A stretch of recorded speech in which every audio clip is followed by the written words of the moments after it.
Bonjour les amis, c'est moi Joël, comme vous connaissez déjà sur ma chaîne. Et pour ceux qui ne me connaissent pas, bienvenue. Et si vous appréciez ma petite vidéo, partagez-la et un petit pouce en l'air, ce serait super. Voilà, donc je me fais petite autocritique de la saison 2020, qui pour beaucoup d'entre nous, si pas pour tout le monde, est une saison mi-figue, mi-raisin. D'abord, Covid oblige. Bon, je vais pas en parler, mais voilà. Donc, j'ai pu passer plus de temps au jardin. Malheureusement, sécheresse, sécheresse, sécheresse comme tout le monde. Alors, voilà. Premier souci, les pelouses. En cette période, eh bien, voilà, j'ai dû refaire une nouvelle pelouse. Bon, que dire, avec les dernières pluies, puisque nous avons quand même eu quelques pluies ces derniers jours, nous avons une petite recrudescence de végétation. Bon, cela dit, cette année, manque d'arrosage, bananiers sont pas beaux, des pêches, je n'en ai pas. On a eu des tardés gelés, on a eu des gelées tardives, pommes pas extra non plus. Voilà. Dit tardi gelée, dit gelée tardive, dit aussi floraison gelée. Par contre, j'ai planté un petit conférence. Voilà, il a bien repris, bien arrosé. Par contre, le raisin, lui, je dois dire que le raisin, il est pas mal. Quant au petit Cameros humilis, avec le changement de climat, ça fait déjà quelques années qu'il est là en pleine terre, ici en Belgique. Et voilà, il donne bien, il est beau. Oui, toujours enlever les petites roses fanées, de préférence avec un sécateur, mais bon, ça marche bien aussi, il suffit de les pincer. Hein. Voilà, on les pince. Voilà, toujours bien enlever les fleurs fanées pour avoir de nouvelles roses. Regarde, le raisin cette année, waouh, il est super. Hein. Il est sec, donc sec, beaucoup de soleil. Voilà, cette grappe, waouh. Trop belle, quoi, cette grappe. Hein. Trop belle. Par contre, mais comme on a eu un départ des végétations très tard, avec nos gelées qui ont... il y a du froid jusqu'au sein de glace. Donc, voilà, sein de glace, le figuier a démarré très tard. Voilà, on ne sait rien y faire, c'est comme ça. Petit chien du voisin. Par contre, réchauffement oblige. Côté positif chez nous, c'est tout ce qui est plantes méditerranéennes. Là, j'ai des palmiers en pleine terre. Hein, c'est le Trachycarpus humilis. Là, pas de souci. Bien que bon, quand on plante des palmiers, bon, il faut quand même ne pas oublier, ce sont quand même des plantes méditerranéennes. Donc, bien travailler le sous-sol, hein, avant de se dire waouh, ça se réchauffe. Donc je vais planter des palmiers, on est dans le nord de la France, ou je sais pas, on est ici en Belgique, si c'est l'Ardenne belge, limite Ardenne belge, ok, bon, mais nous sommes quand même, voilà, si je vous montre là, au-dessus des maisons, nous sommes quand même une région très vallonnée, le sol, c'est de la caillasse. Donc, quand on veut planter un palmier comme celui-ci ou celui-là, il faut quand même avoir un bon sol, surtout sur au moins 1 mètre 50 de profondeur. Donc je ne vais pas décourager ceux qui veulent planter des palmiers, mais vous voulez des palmiers ici dans le nord, au moins avoir un sol très perméable, au moins sur 1 mètre 50 de profondeur. Si votre sol est caillouteux, c'est même pas la peine d'y penser.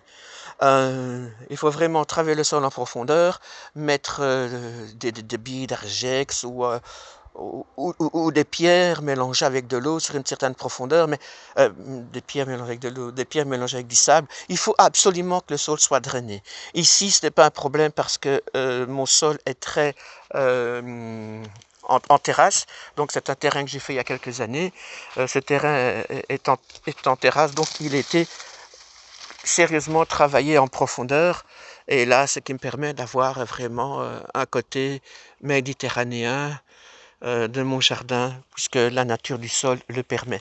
Coucou les petits poissons. Voilà. Côté positif, le voilà. Donc vraiment une belle végétation. Petit côté négatif, la pelouse. Hein. La pelouse qui a souffert. Alors j'ai ici un super beau bel eucalyptus. Ah, en contre-jour, on le voit pas bien. Je sais pas si en tournant la caméra, si on le voit pas un peu mieux. Peut-être. Voilà, donc eucalyptus que j'ai planté il y a 2 ans. Il faisait à peine 50 cm de profondeur. Et là, il a déjà dépassé les 2,50 m au travers de ma vigne. Ici, j'ai un olivier qui est dans un pot, mais malgré le fait qu'il soit dans un pot, il est quand même resté dans ma serre tout cet hiver. Alors, un autre point négatif, c'est au niveau des tomates.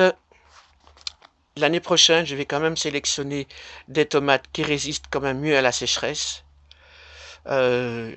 Et des tomates peut-être de chez nous qui supportent mieux le mildiou, parce que là, on est quand même le 27 août. Et j'ai dû retirer les 3/4 de mes plants de tomates qui ont été atteints du mildiou dans la serre. Voilà, ça c'est pas le top. Mais bon, ça c'est aussi à réfléchir pour l'année prochaine. Et alors aussi, ben, moi j'aime bien une bonne production de tomates pour faire des coulis. Et là, ben, j'ai choisi un peu toutes sortes de variétés de tomates. Je pourrais plutôt les années suivantes avoir 2-3 variétés de 3 plants plutôt, de 3 plants de tomates cerises, de tomates zébrées, ou 2-3 plants peut-être. J'avais même mis des chocolats, ça n'a vraiment rien donné du tout. Peut-être c'est des plantes qui ne sont pas faites pour être chez nous, donc voilà, j'ai eu la rue tout de suite, j'ai eu le mildiou, donc c'était zéro.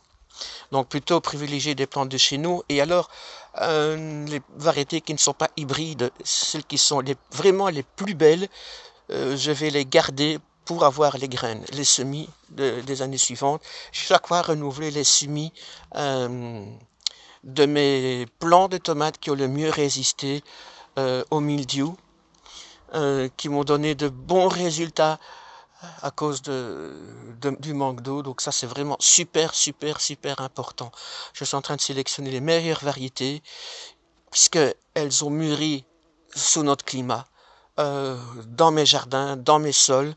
J'espère ainsi sélectionner de plus en plus de variétés que je désire avoir, et non pas aller chez les semenciers voilà, qui fabriquent en grande quantité, de façon assez industrielle, les plants, les graines, les semis, dont j'ai pas entièrement confiance. La preuve, c'est que je crois avoir de bonnes semences, et voilà, je n'ai pas le résultat que je veux avoir.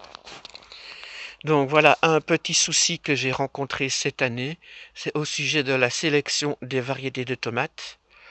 Donc je verrai ça l'année prochaine. Je dois dire qu'en tomate, j'ai une variété qui a bien donné. Je ne connais pas la variété, c'est celle-ci. Voilà, celle-là, j'ai plutôt la privilégier l'année prochaine pour faire des coulis. Je n'aime pas les grosses tomates, surtout en salade, mais pour des coulis, ça sera l'idéal. Alors, un petit truc, oui, on m'a dit souvent, voilà, j'ai un balcon. Je pense aussi à Kevin et Sarah. Coucou Kevin, Sarah, salut.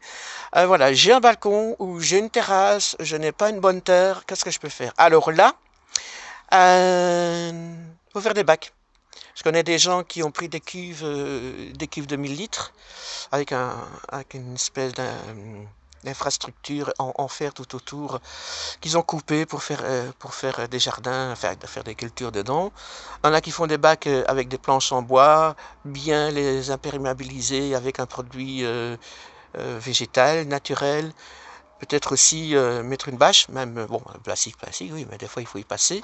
Parce que si j'ai une pièce d'eau, ben, si j'avais pas une bâche en plastique, en caoutchouc, ben, j'aurais pas de poisson. Donc je pense que des fois, il faut quand même y passer aussi. Et le temps qu'à faire, eh bien, je vais certainement choquer quelques-uns, mais moi, ça fait rien. Moi, je fais aussi de la récup. Et ici, ah là là là là, les puristes vont me dire, pas de pneus, c'est du pétrole. Oui, ben le plastique aussi, c'est du pétrole. Donc si vous rempotez dans des pots en plastique, c'est aussi du pétrole. Donc voilà, moi, je récupère, j'ai déjà eu sur des notes. Pas de pneus, retire tes pneus. Ben non, moi je les retire pas, je les laisse. Maintenant, s'il y a un problème avec le caoutchouc, ben, vous pouvez toujours mettre un plastique à l'intérieur. Mais le plastique, c'est aussi du pétrole. Donc voilà ce que je fais. Pour ceux qui n'ont pas beaucoup de place, ben, je récupère des anciens pneus, oui, des pneus, et je plante dedans des tomates, des courges, et même ici, j'ai de la tétragone. Alors franchement, c'est le top. Parce que vous avez l'occasion de mettre de la super bonne terre.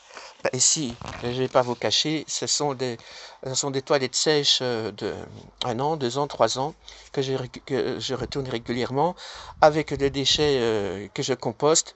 Et puis, bon, une fois que la décomposition est faite, ben, j'obtiens du super beau résultat. Voilà, là j'ai des tétragones magnifiques avec des tomates et des courges. Alors là, c'est pas beau ça? Ça donne vraiment envie de les croquer. On les appelle les tétragones. On les appelle aussi épinards d'été. Ben parce que ça ressemble très fort, ça a le même goût, ça se cultive de la même façon. Et mais c'est aussi bon et ça ne monte pas. Voilà, de super belles tomates. Oui, nous sommes déjà à la fin du mois d'août. Malheureusement, ben, le froid, les nuits fraîches et humides commencent à arriver. Donc, ben voilà, j'ai la roue qui s'installe. Mais bon, ça c'est typique à la saison, quoi.